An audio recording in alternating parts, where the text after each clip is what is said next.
పరిశుద్ధులైన మా తండ్రి, మీకు వందనాలు స్తోత్రాలు చెల్లిస్తూ ఉన్నాం. మీ ప్రేమ ఎంతో విలువైనది, అమూల్యమైనది, ఊహకు అందనిది, కొలత వేయలేనిది.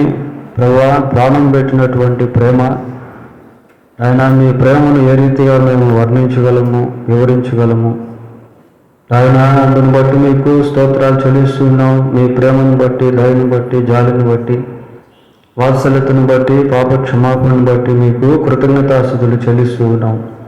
మరొకసారి ఈ రాత్రి మీ వాక్యాన్ని మేము ధ్యానిస్తూ ఉంటుండగా మీరే మీ వాక్యం ద్వారా మాతో మాట్లాడండి. ఈ సందేశంలో నుండి మేము ఏదైతే నేర్చుకోవాలో దాన్ని మాకు నేర్పించమని వేడుకుంటూ మా రక్షకుడైన యేసుక్రీస్తు మహోన్నతమైన నామంలో ప్రార్థన చేస్తున్నాము తండ్రి, ఆమేన్.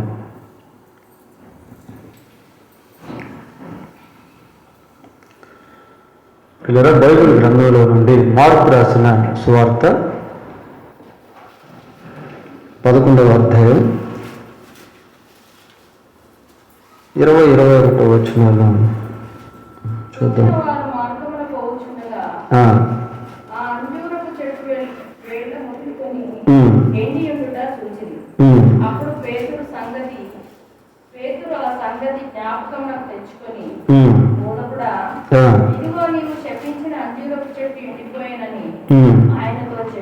చాలు.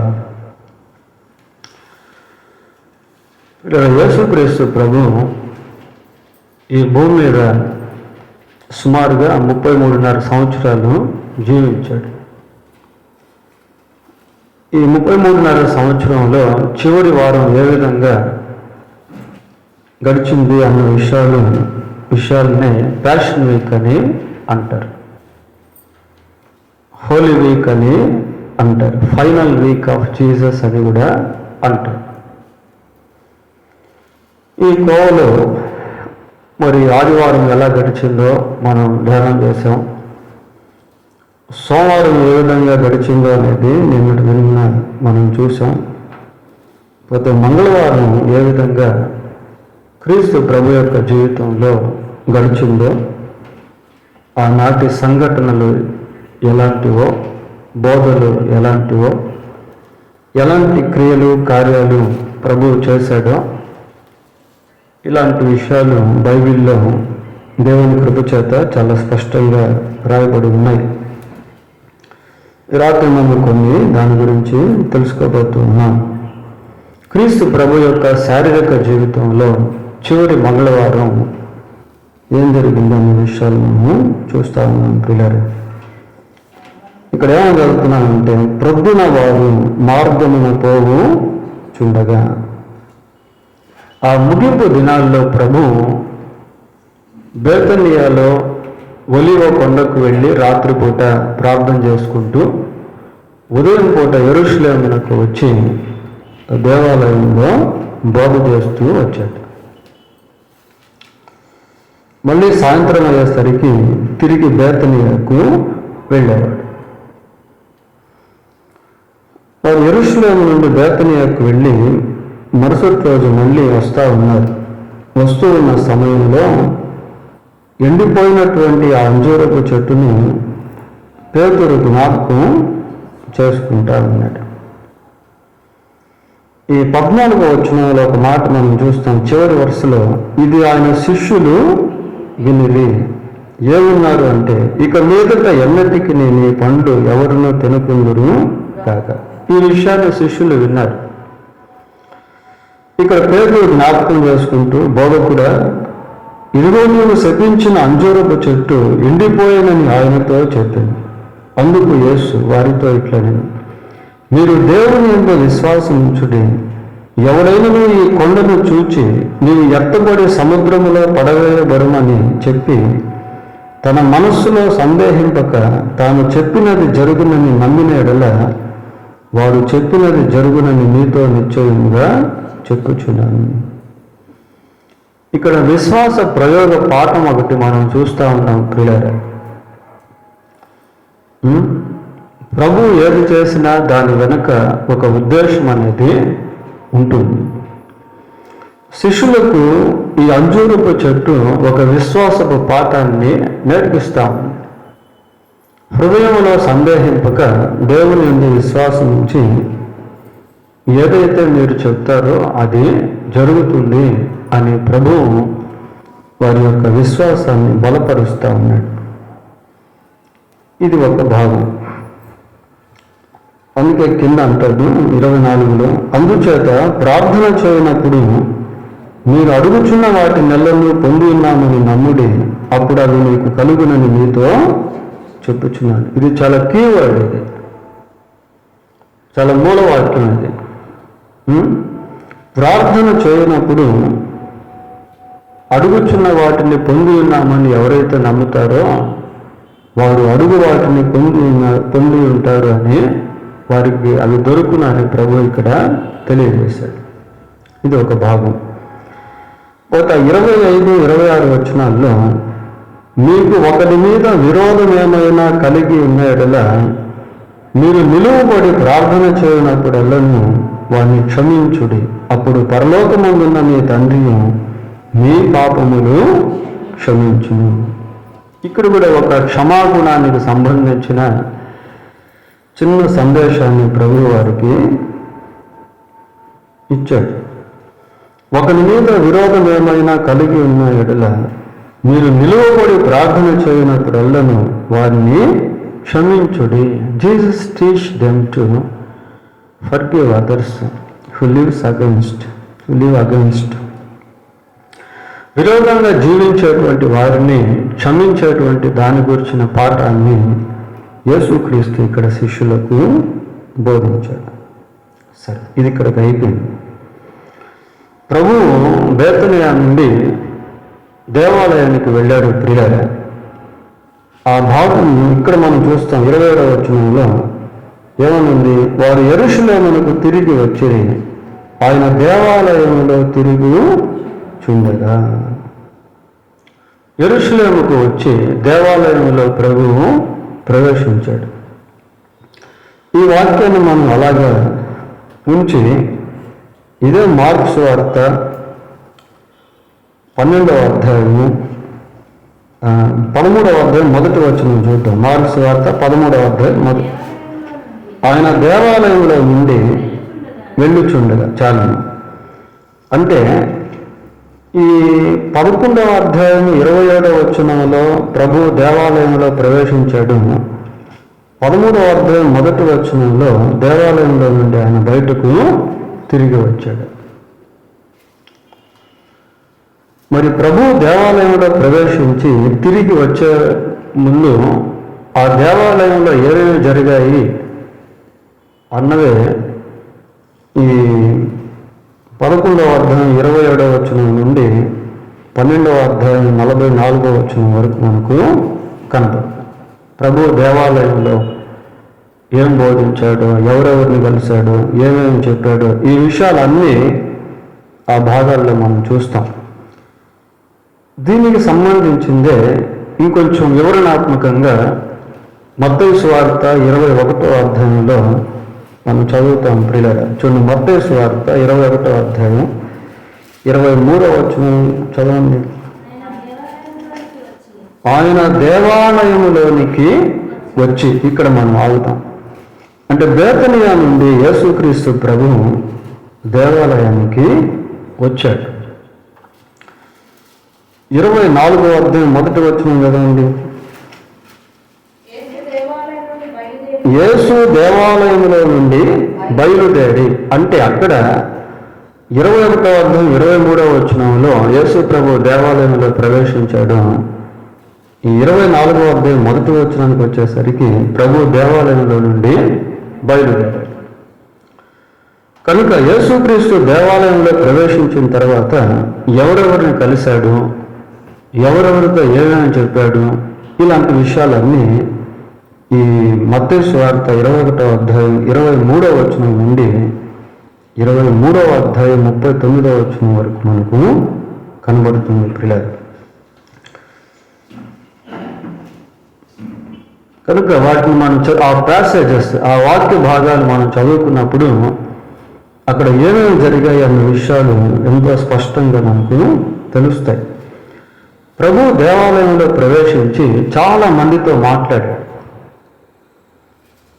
ఎవరెవరితో ఆయన మాట్లాడాడు అంటే వారిలో ప్రధాన యాజకులు ఉన్నారు, శాస్త్రులు ఉన్నారు, పెద్దలు ఉన్నారు, హేరోదీయులు ఉన్నారు, సద్దూకయులు ఉన్నారు, ఇంకా అనేక మంది ఉన్నారు. మీరు ఇంటికి వెళ్ళినాక ఈ మత్తయి సువార్త 21వ అధ్యాయం 23వ వచనం నుండి 23వ అధ్యాయం 39వ వచనం వరకు మీరు చదివితే ఇప్పుడు నేను చెప్పినటువంటి మనుషులందరూ అక్కడ మీకు కనిపిస్తారు. ప్రధాన యాజకులు, శాస్త్రులు, పెద్దలు, హేరోదీయులు, సద్దూకయులు, ఇంకా అనేక మంది అక్కడ ఉండటం మనం చూస్తాం ప్రియులారా.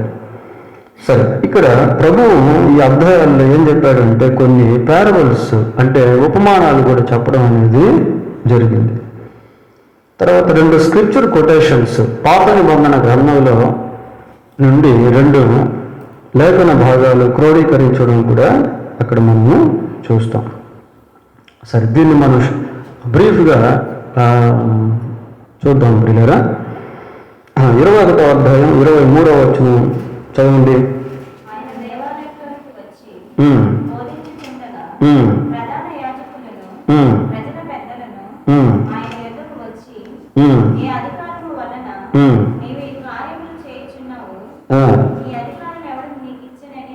చాలు, ఒక ప్రశ్న మనం చూస్తాం. ఈ వాక్య భాగాల్లో కొన్ని కాంట్రవర్సరీ అండ్ ట్రాపింగ్ క్వశ్చన్స్, వివాదంతో కూడిన చిక్కులో పెట్టే ప్రశ్నలు కొద్దిమంది ప్రభువును అడిగారు. దాంట్లో ఇదొకటి.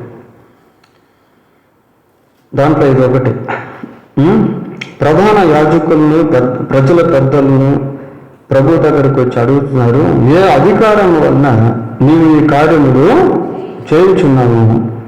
ఈ అధికారం ఎవరు నీకు ఇచ్చారు? ప్రశ్నలు అడుగుతున్నారు పిల్లలు. తర్వాత అదే 22వ అధ్యాయము 17వ వచనం కూడా చదువుదాం.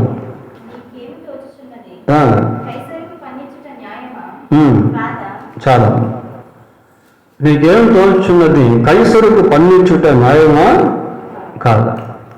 ట్రాపింగ్ క్వశ్చన్ అంటారు దాన్ని. ట్రాపింగ్ క్వశ్చన్ అంటే ప్రభువును ప్రశ్నించి చిక్కులో పెట్టేటువంటి ప్రయత్నాలు వాళ్ళు చేస్తూ ఉన్నారు ప్రియులారా. అందుకే అక్కడ మనం చదువుతాం 15వ వచనం. అప్పుడు పరిసయ్యులు వెళ్ళి మాటల్లో ఆయన చిక్కుపరచవాలని ఆలోచన చేయొచ్చు. చూడండి ఎలాగుందో. ప్రభువేమో ఒక్కడే ఉన్నాడు, ప్రశ్నలు అడిగేటువంటి వాళ్ళు చాలామంది దేవాలయంలో ఉన్నారు.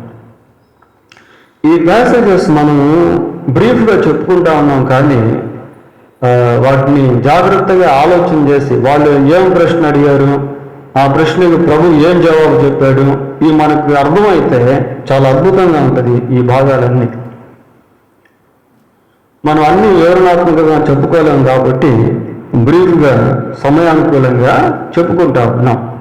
వాళ్ళు అడిగిన ప్రశ్నలకి ప్రభు ఏ విధంగా జవాబు చెప్పాడు అనేది ఆ కింద భాగాల్లో మనం చూస్తాం ప్రియులారా. తర్వాత ఇంకొక ప్రశ్న సద్దూకాయలు వచ్చి అడిగారు. ఈ సద్దూకాయలు అనబడేటువంటి వాళ్ళు దేవదూతను నమ్మరు, ఆత్మను నమ్మరు, పునరుద్ధానమును నమ్మరు. పునరుద్ధానమును నమ్మని సద్దూకాయలు పునరుద్ధానముల గురించి యేసుక్రీస్తు ప్రభువుని ప్రశ్న అడిగారు. చూడండి 23వ వచనం. పునరుద్ధానము లేదని చెప్పాడు సద్దూకాయలు. ఆ దినమున ఆయన యొద్దకు వచ్చి అడుగుతున్నారు, బోధకుడా, ఒకడు పిల్లలు లేక చనిపోయిన ఎడల అతని సహోదరుడు అతని భార్యని పెళ్లి చేసుకొని తన సహోదరునికి సంతానం కలుగ చేయవలనని మోషే చెప్పింది. మాలో 7 సహోదరులు ఉండిరి. మొదటివాడు పెళ్లి చేసుకొని చనిపోయాను. అతనికి సంతానం లేనందున అతని సహోదరుడు అతని భార్యను తీసుకొనిను. 2వ వాడును 3వ వాడును 7వ వాడు వరకు అందరూ అలాగే జరిగించి చనిపోయిరి. అందరి వెనుక ఆ స్త్రీ చనిపోయాను. పునరుద్ధానమందు ఈ 7 ఆమె ఎవరికి భార్యగా ఉండు? అది ప్రశ్న. ఒక స్త్రీని ఒక్కొక్కరు వివాహం చేసుకొని చనిపోతూ వచ్చారు. మరి పునరుద్ధానంలో 7 మందిలో ఆమె ఎవరికి భార్యగా ఉంటుంది? వాస్తవానికి they don't believe about the resurrection. వారు పునరుద్ధానాన్ని నమ్మరు. అయినప్పటికీ పునరుద్ధానం గురించి ప్రభువుతో వారు ప్రశ్న వేశారు. దానికి ప్రభు చాలా చక్కగా జవాబు చెప్పాడు. ప్రియులారా, ఇది చాలా అద్భుతమైనటువంటి సందేశం. అయితే ఈ రాత్రి మనం దాన్ని ధ్యానం చేయట్లేదు. ఆల్రెడీ అంతకుముందు మనం దీని గురించి నేను మీకు చెప్పాను, పునరుద్ధానం గురించి. గ్రీక్ వర్డ్స్లో కూడా దాని గురించి మనం ఆ రోజుల్లో ధ్యానం చేస్తాం. ప్రభు అన్న లేఖనమును కానీ దేవుని శక్తిని కానీ ఎరుగక మీరు పొరబడుచున్నారు. పునరుద్ధానమును ఎవరునూ పెళ్లి చేసుకొనదు, పెళ్లికి ఇయ్యబడరు. వారు పరలోకమందున్న దూతల వలె ఉందరు. కాబట్టి పరలోకంలో వివాహాలు అనేవి లేవు. భార్యాభర్తల సంబంధాలు అనేటువంటి పరలోకంలో ఉండవు. ఈ మధ్య ఒక ఆయన యూట్యూబ్లోనో ఎక్కడో ఒక బోధ చేస్తూ ఉన్నాడు. పిల్లలు ఏంటి అంటే, పరలోకంలో కూడా పరిశుద్ధమైన లైంగిక సంబంధాలు ఉంటాయి అని ఒక ఆయన బోధ చేస్తూ ఉన్నాడు.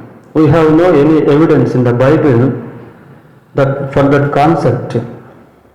బైబిల్లో దానికి ఎటువంటి ఆధారాలు అనేవి లేవు. పిల్లలు,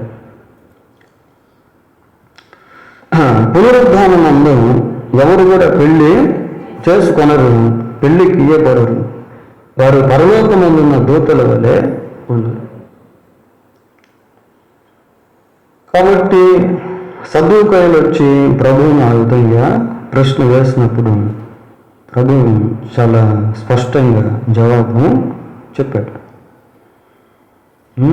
ఏదో ఒక విధంగా ప్రభువును పిరికించాలి అని, చిక్కులో పెట్టాలని ఆనాటి హేరోదీయులు, పరిసయ్యులు, సద్దూకయ్యులు ప్రయత్నాలు చేశారు.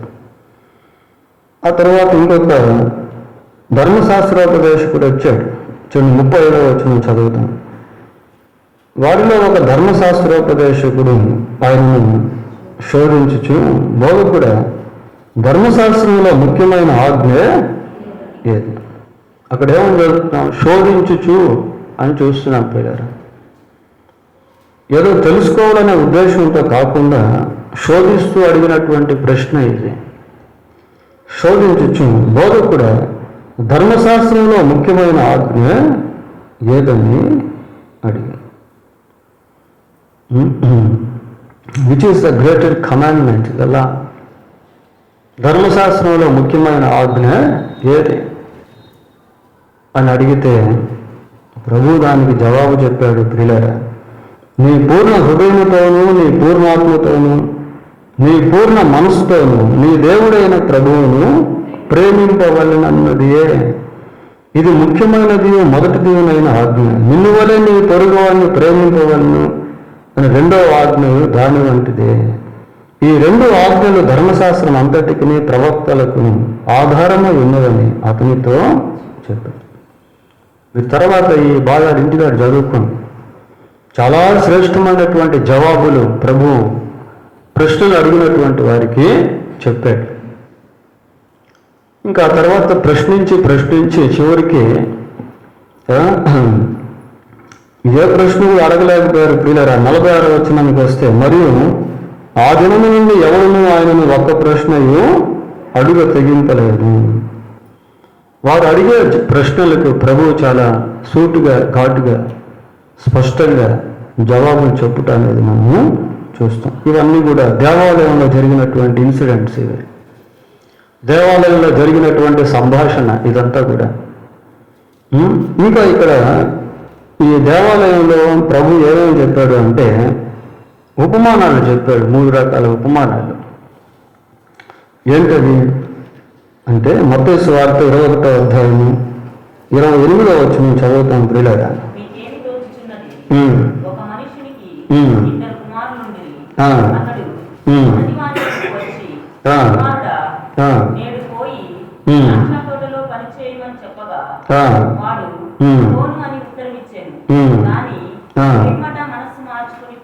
పిమ్మట మనస్సు మార్చుకొని పోయాను. అతడు 2వ వాని వద్దకు వచ్చి ఆ ప్రకారమే చెప్పగా, వాడు, అయ్యా, పోదుననిను గాని పోలేదు. ఈ ఇద్దరిలో ఎవరు తండ్రి ఇష్ట ప్రకారం చేసిన వాడని వారిని అడిగాను. ఒక ఉపమానం చెప్పాడు ప్రియులారా.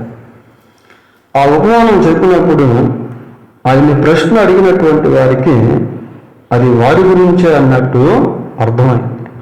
ఆ ఉపమాన భావాన్ని కూడా యేసుక్రీస్తు ప్రభువు వివరించాడు. అదే 32వ వచనం చూస్తాం. యోహాను నీతి మార్గమున మీ యొద్దకు వచ్చును, మీరు అతన్ని నమ్మలేదు. అయితే సుంకరులను వేశ్యలను అతన్ని నమ్మిరి, మీరు అది చూచి అతన్ని నమ్మినట్లు పశ్చాత్తాప పడకపోతిరి. యోహాను బోధ చేస్తూ ఉంటే ఆ బోధ విని అనేక మంది సుంకరులు వేశ్యలు మొదటిగా నమ్మారు. మీరైతే నమ్మలేదు, వాళ్ళని చూసైనా కూడా మీరు నమ్మలేదు. ఇది ఒక ఉపమానం ప్రియులారా. రెండవ ఉపమానం 21వ అధ్యాయం 33వ వచనంలో మరి ఒక ఉపమానం వినుడి. ఇంటి యజమానుడు ఒకడు ఉండెను. అతడు ద్రాక్ష తోట నాటించి దాని చుట్టూ కంచె వేయించి అందులో ద్రాక్షల తొట్టి తొలిపించి గోపురము కట్టించి కాపులకు దాన్ని గుర్తకిచ్చి దేశాంతరము పోయెను. ద్రాక్ష తోట గుర్తకిచ్చుట ఇది ఒక ఉపమానం ప్రియులారా.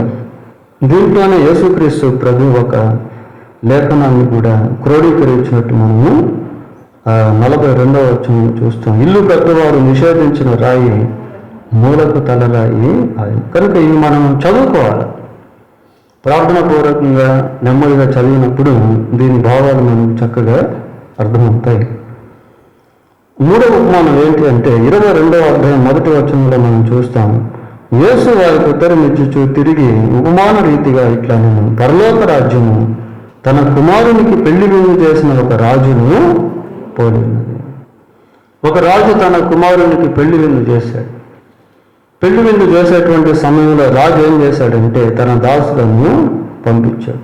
అయ్యా, నా కుమారునికి నేను వివాహం చేశాను, విందు సిద్ధంగా ఉంది, మీరందరూ కూడా భోజనానికి రండి అని అంటే పిలువబడినటువంటి వాళ్ళు ఎవరు కూడా లెక్క చేయలేదు ప్రియులారా. ఎవరు కూడా లెక్క చేయలేదు, ఎవరు కూడా రావటం లేదు. మనుషులు రకరకాల సాకులు చెప్తా ఉన్నారు. చూడండి 8వ వచనం. అప్పుడు అతడు పెళ్లి విందు సిద్ధంగా ఉన్నది కానీ పిలువబడిన వారు పాత్రులు కాదు. ఒక్కొక్కరు ఒక్కొక్క విధంగా చెప్తా ఉన్నాడు. దీంట్లో అర్థం ఏంటి అంటే మరి యేసుక్రీస్తు ప్రభు వరుడుగా ఆయన నమ్మినటువంటి విశ్వాసులు వధువుగా బైబిల్లో పేర్కొనబడ్డారు. వారి వివాహం ఒకరోజు జరుగుతుంది. దేవుడు అందరినీ కూడా ఇన్వైట్ చేస్తూ ఉన్నాడు.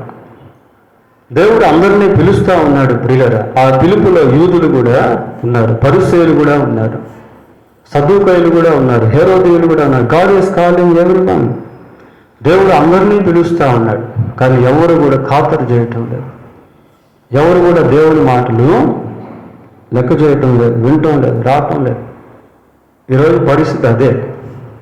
యేసుక్రీస్తు ప్రభు మరి ప్రపంచవ్యాప్తంగా మనుషులందరినీ పిలుస్తూ ఉన్నాడు.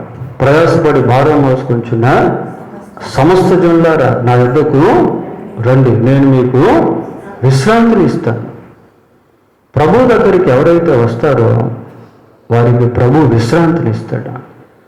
ప్రభు దగ్గరికి ఎవరైతే వస్తారో వారి జీవితంలో సంతృప్తిని అనుభవిస్తారు. ప్రభు యొద్దకు ఎవరైతే వస్తారో వారికి విడుదల అనేది కలుగుతుంది ప్రియులారా. కానీ మనిషి రావటం లేదు. మనిషి బానిసత్వంలో, పాపంలో, శాపంలో, దుష్టత్వంలో జీవించేదానికి ఇష్టపడుతున్నాడు, కానీ దాని నుండి విడుదల పొందేదానికి ఇష్టపడటం లేదు. విడుదల ఇచ్చేటువంటి దేవుని వద్దకు మనుషులు రావటం లేదు. కనుక ఈ ఉపమానంలో ఇలాంటి అర్థాలతో కూడిన కొన్ని విషయాలు మనకు కనబడతాయి. తర్వాత ఈ దేవాలయంలో ఏమేమి జరిగింది అనేది మనం పరిశీలిస్తూ ఉన్నాం. ప్రభు ఎవరెవరితో మాట్లాడారు, వాళ్ళు ఏమేమి ప్రశ్నలు వేస్తారు, ఆ ప్రశ్నలకు ప్రభు ఏ విధంగా జవాబు చెప్పాడు, ప్రభు ఆ దేవాలయంలో ఎటువంటి ఉపమానాలు చెప్పాడు, వాటి అర్థాలు ఏంటి, ఇలాంటి విషయాలను మనం క్లుప్తంగా చెప్పుకుంటా ఉన్నాం పిల్లలు. ఈ దేవాలయంలో ప్రభువు ఉన్నప్పుడే ఒక ప్రత్యేకమైనటువంటి అధ్యాయము పరిసయ్యులు శాస్త్రుల విషయంలో రాయబడి ఉంది. The rebuking of Jesus towards scribes and Pharisees. క్రీస్తు ప్రభు యొక్క గద్దింపు పరిసయ్యుల విషయంలో, శాస్త్రుల విషయంలో ప్రభువు ఏ విధంగా గద్దించాడు అన్నది ఈ 23వ అధ్యాయంలో మనకు కనబడు. మత్తయి సువార్త 23వ అధ్యాయం అంతా కూడా హోల్ చాప్టర్, ఆ అధ్యాయం అంతా కూడా ప్రభువు ఏ విధంగా పరిసయ్యులను, శాస్త్రులను గద్దించాడు, వారి యొక్క వేషధారణ గురించి ప్రభు ఏ విధంగా ఖండించాడు, గద్దించాడు అనే విషయాలు ఆ 23వ అధ్యాయంలో మనకు కనబడతాయి ప్రియులారా. చూడండి, మత్తయి సువార్త 23వ అధ్యాయంలో 13వ వచనం. అయ్యో వేషధారులైన శాస్త్రులారా, పరిసయ్యులారా, మీరు మనుషుల ఎదుట పరలోక రాజ్యమును మూయుదురు, మీరు అందులో ప్రవేశింపరు, ప్రవేశించు వారిని ప్రవేశింపనీయరు. He is rebuking them. ప్రభు వారిని గద్దిస్తా ఉన్నాడు. 15వ వచనం. అయ్యో వేషధారులైన శాస్త్రులారా, పరిసయ్యులారా. 16వ వచనం. అయ్యో అందులైన మార్గదర్శకులారా. 17వ వచనం. అవివేకులారా, అంధులారా. 19వ వచనం. అవివేకులారా, అంధులారా. చూడండి ఎలాగున్నా గద్దింపులు. 23వ వచనం. అయ్యో వేషధారులైన శాస్త్రులారా, పరిసయ్యులారా. 24వ వచనం. అందులైన మార్గదర్శకులారా. కింద వచనం చూడండి. అయ్యో వేషధారులైన శాస్త్రులారా, పరిసయ్యులారా. 27వ వచనం. అయ్యో వేషధారులైన శాస్త్రులారా, పరిసయ్యులారా. ఆ కింద వచనంలో కూడా మనం అదే చూస్తాం. అయ్యో వేషధారులైన శాస్త్రులారా, పరిసయ్యులారా. Whole chapter, entire chapter. ఈ అధ్యాయం అంతా కూడా ప్రభు ఆ పరిసయ్యులను, శాస్త్రులను ఏ విధంగా గద్దించాడో, ఖండించాడో అన్నటువంటి విషయాలు అక్కడ చెప్పబడ్డాయి ప్రియులారా. తరువాత దేవాలయంలో జరిగిన ఇంకొక ఇన్సిడెంట్, అది మత్తయి సువార్తలో మనకు చెప్పబడలేదు, కానీ లూకా, మార్కు ఇద్దరు సువార్తికులు దాన్ని రాశారు. ఏంటా ఇన్సిడెంట్, ఏంటా సంఘటన అని అంటే, చూడండి లూకా సువార్త 21వ అధ్యాయం మొదటి 4 వచనాలు చదువుదాం. కానుక పెట్టెలో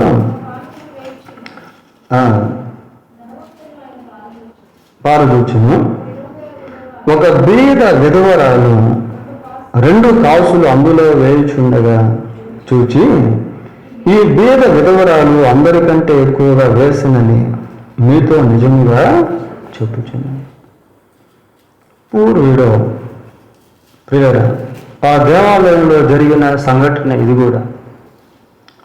ఇది లూకా రాశాడు, మార్కు కూడా దీని గురించి రాశాడు. మార్క్స్ వార్తలో మరి 12వ అధ్యాయం 41 నుంచి 44 వచనం వరకు బీద విధవరాల గురించి మనము చూస్తాం. సరే, ఇలాంటివన్నీ కూడా దేవాలయంలో ఆ మంగళవారం రోజు జరిగాయి. మంగళవారం ఇంకా ఏం జరిగాయంటే, వాళ్ళు దేవాలయం నుంచి బయటకు వచ్చారు. బయటకు వచ్చిన తర్వాత కూడా ప్రభు అనేక విషయాలు వారికి బోధించాడు. ఇప్పుడు చూడండి 24వ అధ్యాయం మత్తయి సువార్త 1వ వచనం.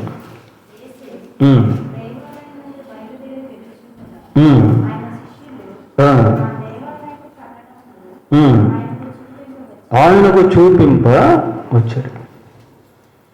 దేవాలయం నుంచి బయటకు వచ్చారు ప్రియులారా. బయటకు వచ్చినప్పుడు శిష్యులు ఆ కట్టడాలను చూపిస్తూ ఆయన చెప్తా ఉంటే ఆయన అన్నాడు, మీరు అవన్నీ చూచున్నారు కదా, రాతి మీద రాయి ఒకటైనా ఇక్కడ నిలిచి ఉండకుండా పడద్రోయబడుని మీతో నిశ్చయముగా చెప్పుచున్నాను. ఇంకా 3వ వచనంలో ఒలీవ కొండ మీద కూర్చుండి ఉన్నప్పుడు, దీన్ని ఒలీవ కొండ ప్రసంగం అంటారు ప్రియులారా. ఈ అధ్యాయం అంతా కూడా ఆ కొండ మీద యేసుక్రీస్తు ప్రభువు చేసిన ప్రసంగము రాయబడింది. చాలా అద్భుతమైన మాటలు అందులో చెప్పబడ్డాయి. ఈ 24వ అధ్యాయంలో యేసుక్రీస్తు ప్రభువు చెప్పిన ఆ అంశాలు ఏంటి అంటే ఎస్కటాలజీ అంటారు దాన్ని.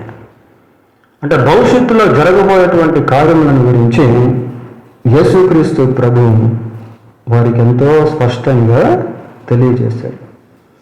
అందుకే ఆ 3వ వచనంలో మనం చూస్తాం, శిష్యులు ఆయన వద్దకు ఏకాంతంగా వచ్చి, ఇది ఎప్పుడు జరుగును, నీ రాకడకుని యుగ సమాప్తికి సూచనలు ఏవి?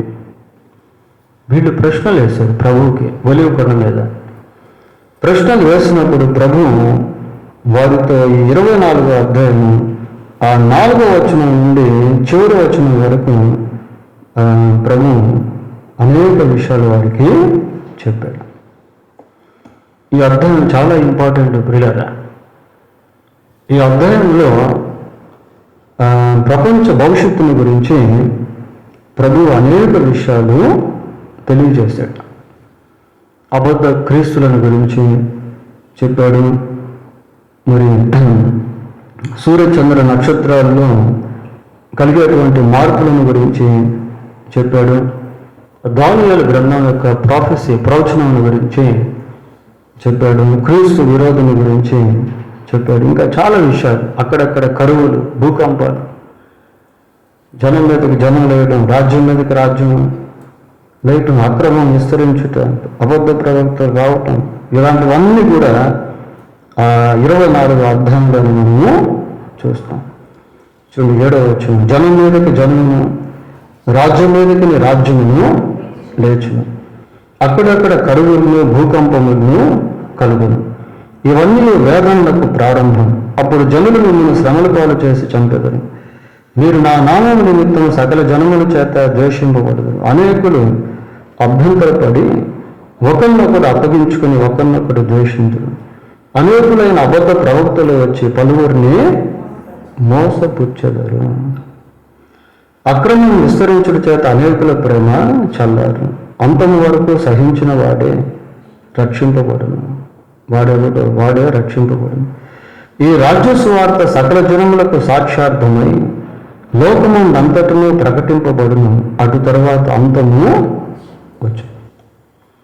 24వ అధ్యాయం మనకు అర్థమైతే భవిష్యత్తులో జరగబోయేటువంటి అనేక విషయాలు మనం గ్రహించగలుగుతాం. ఇది ప్రకటన గ్రంథానికి ఒక ప్రకటన గ్రంథంతో అవినాభావ సంబంధం ఈ అధ్యాయానికి ఉంది ప్రియులారా.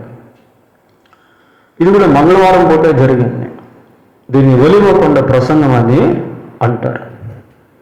యేసు ప్రభు ఒలీవ కొండ మీద కూర్చొని జరగబోయేటువంటి వాటిని గురించి శిష్యులకు తెలియజేశారు.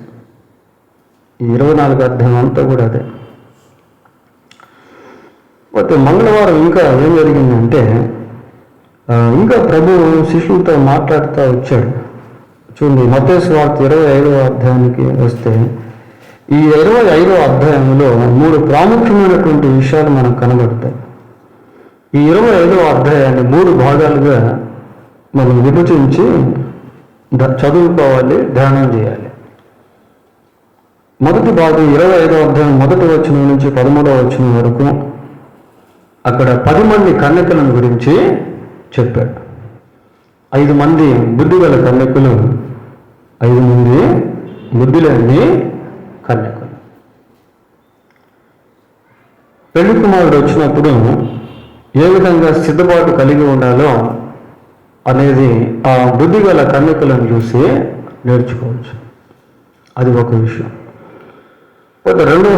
రెండవ విషయం 14వ వచనం నుంచి 30వ వచనం వరకు మనకు కనబడతాయి.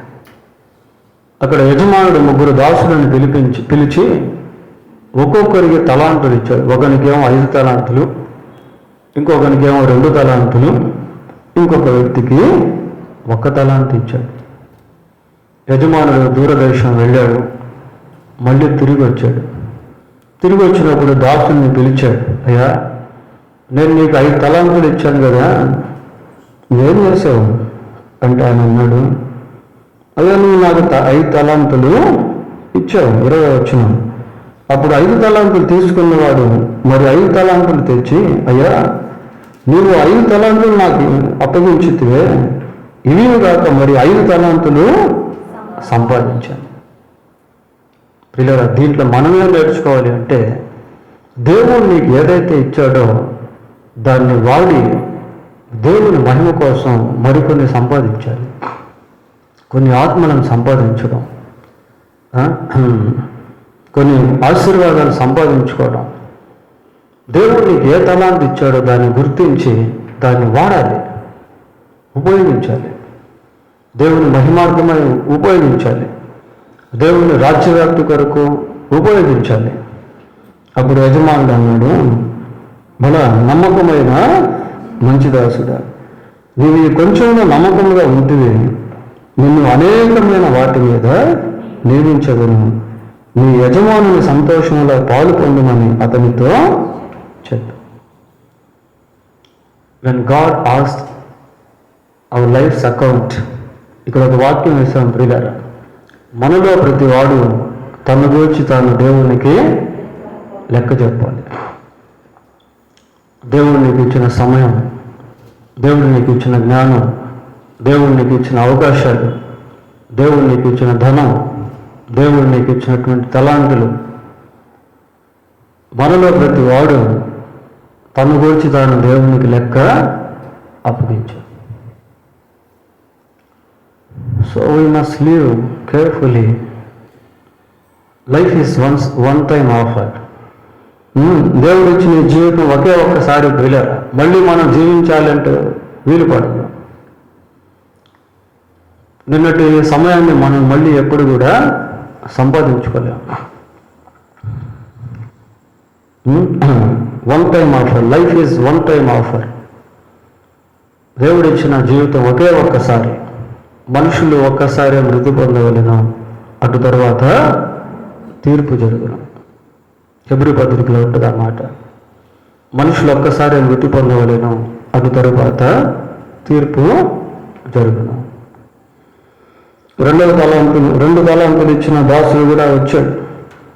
వచ్చి అన్నాడు 22వ వచనంలో, అయ్యా నీవు నాకు 2 తలాంతులు అప్పగించితే అది కాక మరి 2 తలాంతులు సంపాదించాడు. పిల్లలు మనం ప్రార్థన చేసుకోవాలి, ప్రభువా ఒకరోజు నేను నీ న్యాయపీఠం ఎదుట నిలవబడతాను.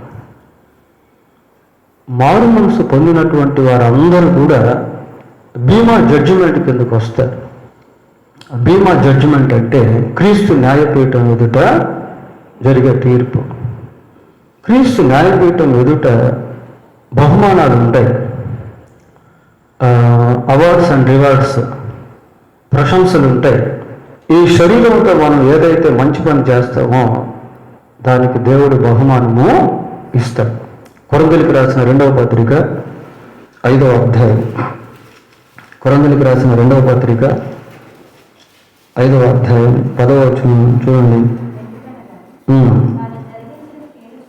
తాను జరిగించిన క్రియల చొప్పున అవి మంచివైనను సరే చెడ్డవైనను సరే దేహముతో జరిగించిన వాటి ఫలమును ప్రతి వాడును పొందినట్లు మనమందరం, అంటే అర్థం ఏంటి, పౌలు కూడా తన్ను కలుపుకుంటా ఉన్నాడు. మనకి ఫైనల్ జడ్జిమెంట్ ఉండదు, అంతిమ తీర్పు మనకు ఉండదు.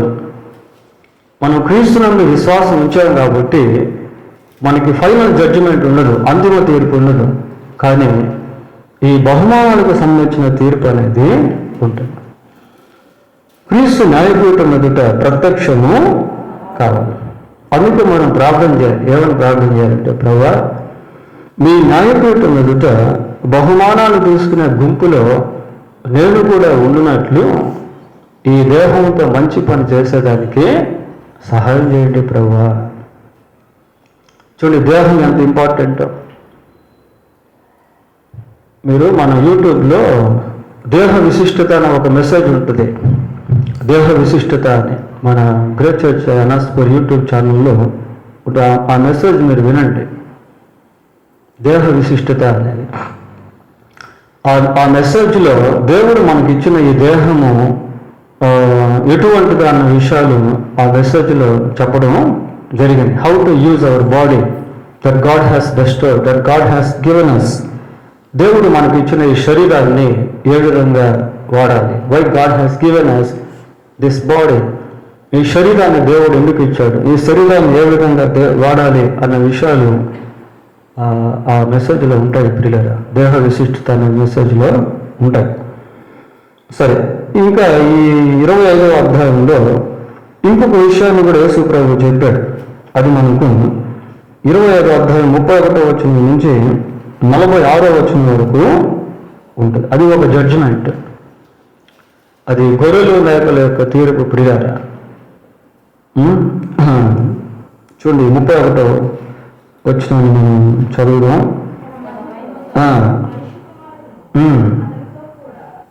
ఆయనతో కూడా ఆయన తన మహిమ గల సింహాసనం మీద ఆసీనుడై ఉండును.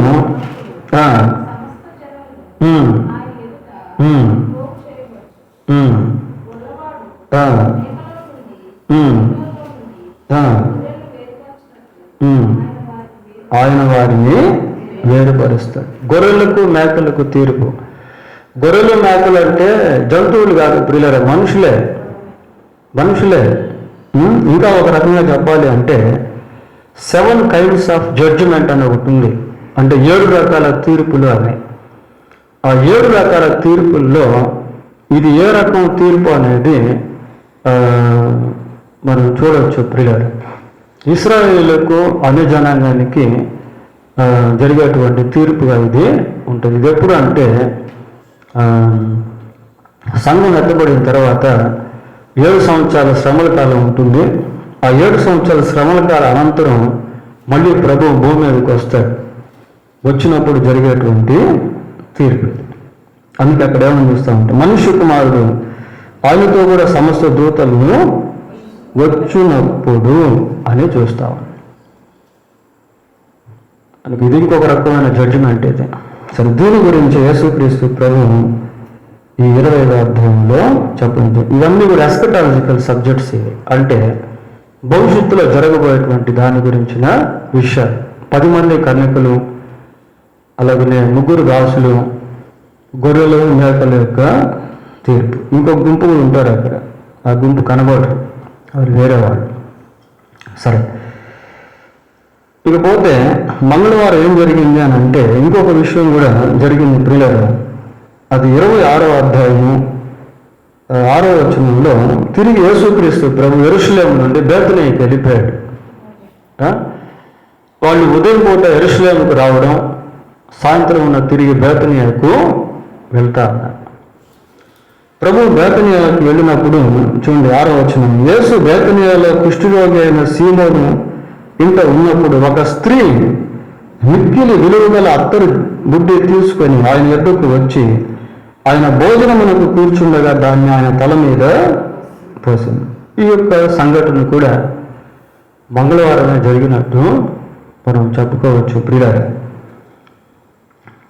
ఇది బేతనీయలో జరిగినటువంటి సంఘటన కనుక ఈ మంగళవారం the final Tuesday in Jesus life, క్రీస్తు ప్రభు యొక్క జీవితంలో చివరి మంగళవారం ఏమేమి జరిగాయి అన్న వాటిలో ఈ రాత్రి కొన్ని మాత్రం మనము పరిశీలించాం. కాబట్టి చాలా శ్రేష్టమైనటువంటి విషయాలు మంగళవారం రోజు జరిగాయి ప్రియులారా. దీంట్లో ప్రాక్టికల్ స్టెప్స్ ప్రయోగాత్మకంగా మనం ఆలోచన చేస్తే 3 విషయాలు చాలా ప్రాముఖ్యమైనవిగా మనము చూడవచ్చు. అంటే మన జీవితానికి అన్వయించుకునేదానికి. మొదటిది ఏంటి అంటే మరి అంజూరపు చెట్టు విషయంలో ప్రభు వారికి నేర్పించినటువంటి విశ్వాసపు పాఠం. అది మనం ఇందాక చూసాం. మార్క్స్ వార్త 11వ అధ్యాయం 22-23 వచనాల్లో రాయబడి ఉంది. మీరు హృదయం అందు విశ్వసించి సందేహింపక మీరు ఏదైతే అడుగుతారో అది పొందినామని నమ్మండి. దీన్ని మనం అన్వయించుకుంటే మన జీవితంలో మనం దేవుని కార్యాలు చూడగలిగేటువంటి వారంగా ఉంటాం ప్రియులారా. ప్రార్థన చేసిన దేవుడు ఇచ్చాడని నమ్మడం, ఇది ఒక ప్రాక్టికల్ స్టెప్. రెండవది ఏంటంటే పూర్ విడవ, పేద విధవరాలు. ఆమె ఏం చేసింది అంటే, చూడండి ఒక మాట చూద్దాం. 12:44 చదవండి.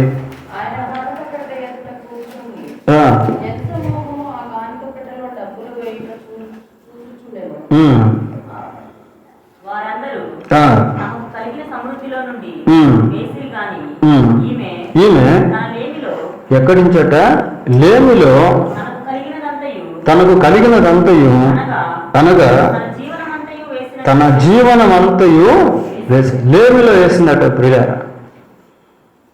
100 రూపాయలు ఉన్నాయనుకోండి, 100 రూపాయల్లో 10 రూపాయలు వేయడం పెద్ద ఏం అనిపించదు. 10 రూపాయలు వేస్తే ఇంకా 90 రూపాయలు ఉందిలే అనుకుంటాం. 10 రూపాయలే ఉందనుకోండి, ఆ 10 రూపాయలు తీసుకెళ్ళి వేసేస్తే ఇంకేమీ లేవు. ఆమె అలాంటి పని చేసింది. లేమిలో అంటే కష్టంలో చేసింది, సమృద్ధిలో వేయలే. సమృద్ధిగా ఉన్నప్పుడు ఇవ్వడం అనేది సహజంగా జరిగేది. లేనప్పుడు ఇస్తారే, అది ఇంకా గొప్ప విషయం. లేమిలో ఇచ్చిందట ప్రియులారా. లేమి అంటే ఏంటి? కష్టంలో ఇస్తూ ఉంది. పైగా ఏంటి? భర్త లేని స్త్రీ, విధవరాలు. ఇంకా ఏంటి?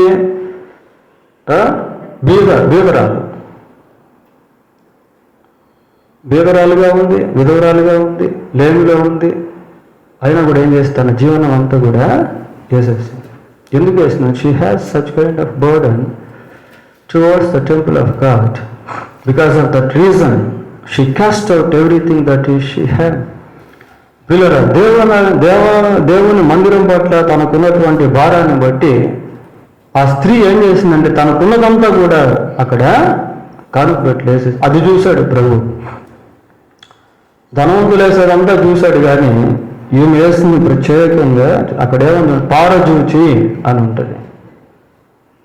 పరిశీలనాత్మక దృష్టి, పరిశీలిస్తూ ఉన్నాడు. ఇప్పుడు దీంట్లో మనం ఏం నేర్చుకోవాలి అంటే, దేవుడు మనకు ఎంతో ఇస్తున్నాడు, కానీ మనం దేవునికి ఎంత ఇస్తున్నాం అది ఇంపార్టెంట్. ఇచ్చే విషయంలో కూడా బిగపడుతున్నామా? ఇవ్వాల్సిందైనా ఇస్తున్నావా? ఇచ్చే దాంట్లో కూడా బిగపడుతున్నావా? ఒకసారి మనం ఏం తీసుకోలేం పోయేటప్పుడు, కానీ ఇక్కడున్నప్పుడే పరలోకంలో ధనాన్ని మనం దాచిపెట్టాలి. ఇక్కడున్నప్పుడే మనం పరలోకంలో మన ధనాన్ని ఇన్వెస్ట్ చేసుకోవాలి. అక్కడ దొంగలు రారు, చిమటలు కొట్టం. కనుక దేవుని కోసం ఖర్చు పెట్టడం, దేవుని రాజ్యం కోసం ఖర్చు పెట్టడం, దేవుని సువార్త కోసం ఖర్చు పెట్టడం. ఒక మనుషుడు లోకమంతా సంపాదించుకుని తన ప్రాణం పోగొట్టుకుంటే అతనికి ఏం ప్రయోజనం? That is no any use if we lose our life even though we obtain everything on this earth. కాబట్టి ఇప్పుడు దేవుని రాజ్యం కోసం ఏదైనా చేయడం, ధనాన్ని ఇవ్వడం. దేవునికి ఇచ్చేవాడికి ఎప్పుడు కూడా దరిద్రత ఉండదు ప్రియులారా. దావీదు అంటాడు ఒక మాట, ఏమంటే, యెహోవా నా కాపరి, నాకు లేమి కలుగదు. ఈమె లేమిలోనే ఉంది, కానీ ధనవంతుల కంటే ధనవంతురాలు. ఇది ఒకటి. దేవునికి ఇచ్చే విషయంలో మనం ఎంతవరకు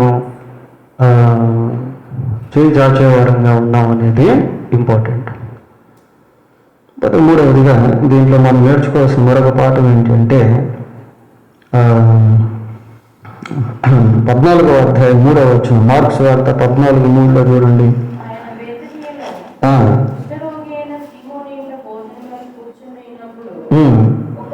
ఒక స్త్రీ మిక్కిలి విలువ గల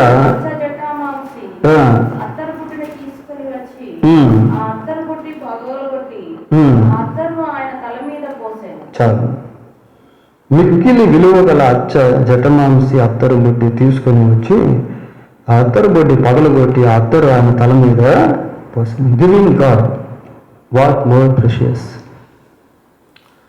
పిల్లరా, శ్రేష్టమైనటువంటి వాటిని దేవునికి ఇవ్వటం. మన సమయం శ్రేష్టమైనది. We can't buy our time because it is precious. It has been given by God. దేవుడు మనకి ఇచ్చిన సమయాన్ని మనం కొనలేం పిల్లరా. అది ఉచితంగా ఇవ్వబడేది. సమయాన్ని దేవునికి ఇవ్వడం, శ్రేష్టమైనటువంటి వాటిని దేవునికి ఇవ్వడం. యవ్వన కాలం శ్రేష్టమైందని బైబిల్ చెప్తా ఉంది. యవ్వన కాలంలో దేవునికి ఇచ్చుకోవడం, దేవునికి ఇవ్వడం. శరీరం శ్రేష్టమైంది. మీ దేహం దేవుడి వల్ల మీకు అనుగ్రహింపబడి మీలో ఉన్న పరిశుద్ధాత్మక ఆలయమైనదని మీరు ఎరుగరా. ఇంకా ఏంటి శ్రేష్టం అంటే మనమే శ్రేష్టమైన వాళ్ళం ప్రియులారా. ప్రభు ఒక మాట అంటాడు, ఆకాశ పక్షులను చూడుడి, అవి విత్తవు కోయవు కొట్టలో కూర్చుకొనవు, అయినను మీ పరలోకపు తండ్రి వాటిని పోషించుచున్నాడు, మీరు వాటికంటే బహుశ్రేష్ఠులు కాదా. మనమే ఇచ్చేసుకోవడం దేవునికి. ఈ స్త్రీ మరి ప్రభువుకి శ్రేష్టమైనటువంటి విలువ కలిగినటువంటి అత్తరు ఇచ్చేసింది ప్రియులారా. కనుక ఈ 3 విషయాలు మనం జ్ఞాపకంలో పెట్టుకోవడం. ఈ మంగళవారం ఇలాంటి విషయాలన్నీ ప్రభు యొక్క చివరి మంగళవారం రోజు ఇలాంటివన్నీ జరిగినట్టు మనం దేవుని వాక్యంలో చూసాం. దేవుడు తన వాక్యాన్ని దీవించిన దాకా ప్రార్థన చేసుకున్నాం.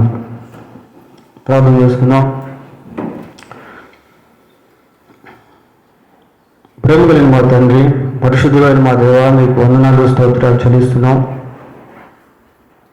అయినా ఈ రాత్రి మీరు ప్రేమించి మీ వాక్యంలోంచి అనేక విషయాలు వాళ్ళు తెలియజేసినందుకై మీకు స్తోత్రాలు. ప్రత్యేకంగా మీరు శరీరధారిగా ఉన్నటువంటి దినాల్లో ఆ చివరి మంగళవారం ఏ విధంగా ఆయన గడిచిందో కొన్ని మేము ధ్యానం చేశాం.